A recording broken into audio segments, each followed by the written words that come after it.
Friends, मैं doctor Mohammad Shadab. Friends, आज हम हेयर फॉल के बारे में बात करेंगे। हेयर फॉल यंग एज में भी बहुत कॉमन हो गया है। कोई स्ट्रेस की वजह से हेयर फॉल हो रहा है, किसी के अंदर जेनेटिक काजेज की वजह से हेयर फॉल हो रहा है। तो आइए आज हम डिटेल में देखेंगे हेयर फॉल का काजेज क्या है, हेयर फॉल कितने टाइप्स का होता है और उसका ट्रीटमेंट क्या क्या है। तो वीडियो में अंत तक बने रहिए, सारी चीज़ें आज हम कवर करेंगे इस वीडियो में। तो हेयर फॉल का सबसे पहले हेयर का जो ग्रोथ साइकिल होता है उसको देखेंगे। तो हेयर के ग्रोथ साइकिल में तीन चीजें होती हैं, एनाजन फेज होता है, केटाजन फेज होता है और टीलोजन फेज होता है। जो एनाजन फेज होता है वो बाल का ग्रोथ का फेज होता है, और जो केटाजन फेज होता है उसके अंदर ट्रांजिएंट फेज होता है, और जो टीलोजन फेज होता है वो रेस्टिंग फेज होता है।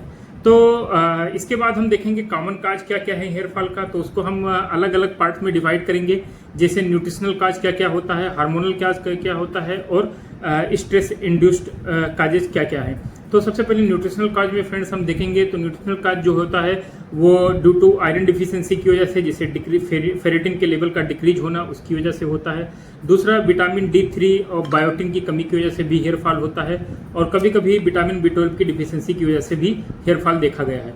आइए हम देखेंगे हार्मोनल काज कौन कौन से हेयर फॉल के। तो हार्मोनल काज जो हेयर फॉल के हैं वो थायराइड डिसऑर्डर में, जैसे हाइपोथायराइडिज्म की वजह से हेयर फॉल होता है, और फीमेल्स में PCOS की वजह से हेयर फॉल होता है। तीसरा देखेंगे स्ट्रेस रिलेटेड हेयर फॉल के काजेज क्या क्या हैं। तो स्ट्रेस रिलेटेड का जो होता है वो टेलोजन इफ्लूवियम की वजह से होता है, क्योंकि जो टेलोजन फेज होता है हेयर फॉल का उसको प्रोलॉन्ग हो जाता है, उसकी वजह से जो हेयर फॉल का शेडिंग होता है वो जल्दी जल्दी होने लगता है। और इसके बाद कुछ मेडिकल कंडीशन की वजह से, जैसे कीमोथेरेपी ड्रग्स लेने की वजह से भी हेयर फॉल होता है।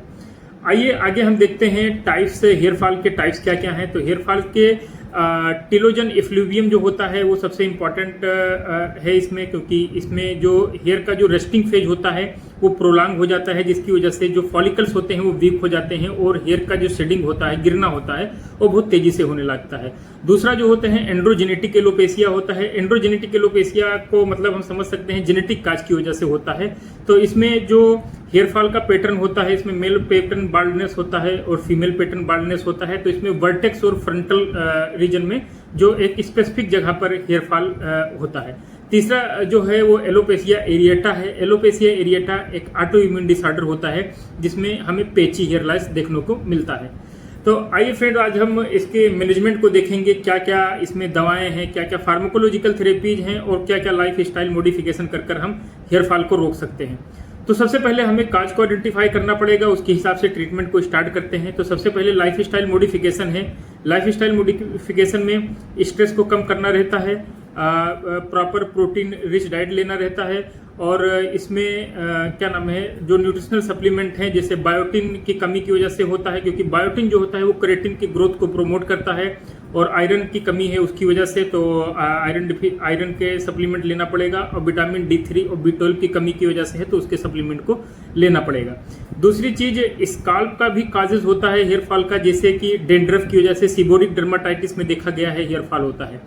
उसके बाद फार्माकोलॉजिकल ट्रीटमेंट देखेंगे हेयर फॉल का। तो इसमें सबसे पहले मिनॉक्सिडिल जो होता है, मिनॉक्सिडिल टॉपिकल प्रिपरेशन में आता है, 5% और 10% में आता है। मिनॉक्सिडिल क्या करता है, ये स्काल्प का जो सर्कुलेशन होता है उसको इंक्रीज करता है, और ये जो क्या नाम है एनाजन फेज होता है उसको प्रोलॉन्ग कर देता है, जिसकी वजह से हेयर का जो शेडिंग होता है वो कम हो जाता है। ये गोल्ड स्टैंडर्ड ट्रीटमेंट है इस टाइम मिनॉक्सिडिल। दूसरा जो ट्रीटमेंट है हमारे पास वो फिनास्ट्राइड है। फिनास्ट्राइड क्या करता है, ये टेस्टोस्टेरोन को का जो कन्वर्जन होता है डाईहाइड्रोटेस्टोस्टेरोन में, उसके कन्वर्जन को रोक देता है, जिसकी वजह से हेयर का शेडिंग जो होता है वो कम हो जाता है। और ये टॉपिकल और ओरल प्रिपरेशन में दोनों में मिलता है। ये ज़्यादातर एंड्रोजेनेटिक एलोपेसिया, जो जेनेटिक काजेज की वजह से जो एलोपेसिया होता है उसमें हम इस्तेमाल करते हैं। इसका जो रिकमेंडेड होता है वो फीमेल में नहीं रिकमेंड करते हैं, सिर्फ मेल्स में ही देते हैं। तीसरी चीज देखेंगे फ्रेंड्स कि जो तीसरी फ्रेंड्स हम देखेंगे एंटी एंड्रोजेनिक मेडिसिन। तो फीमेल्स के अंदर जो PCOS की प्रॉब्लम होती है उसमें स्पाइरेनोलेक्टोन का यूज देखा गया है कि स्पाइरेनोलेक्टोन डायरेटिक्स है, तो ये जो PCOS रिलेटेड हेयर फॉल होता है उसमें काफ़ी हेल्पफुल होता है। तो ये क्या करता है, एंड्रोजन हार्मोन के इफेक्ट को कम करता है, और जिसकी वजह से PCOS रिलेटेड हेयर फॉल कम होते हैं।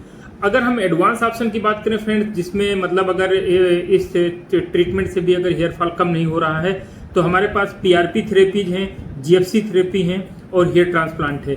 पीआरपी जो होता है प्लेटलेट रिच प्लाज्मा होता है, इसके अंदर जो ब्लड को सेंट्रीफ्यूग कर जो सुपरनेंट पोजीशन होता है प्लाज्मा उसको निकाल कर, और स्काल्प में स्पेशली एंड्रोजेनेटिक एलोपेशिया जो जेनेटिक काज की वजह से होता है उसमें बहुत यूजफुल होता है। तो उसमें अलग अलग सेटिंग्स में लगाया जाता है और उसमें काफ़ी अच्छा ग्रोथ देखा गया है। Thank you friends.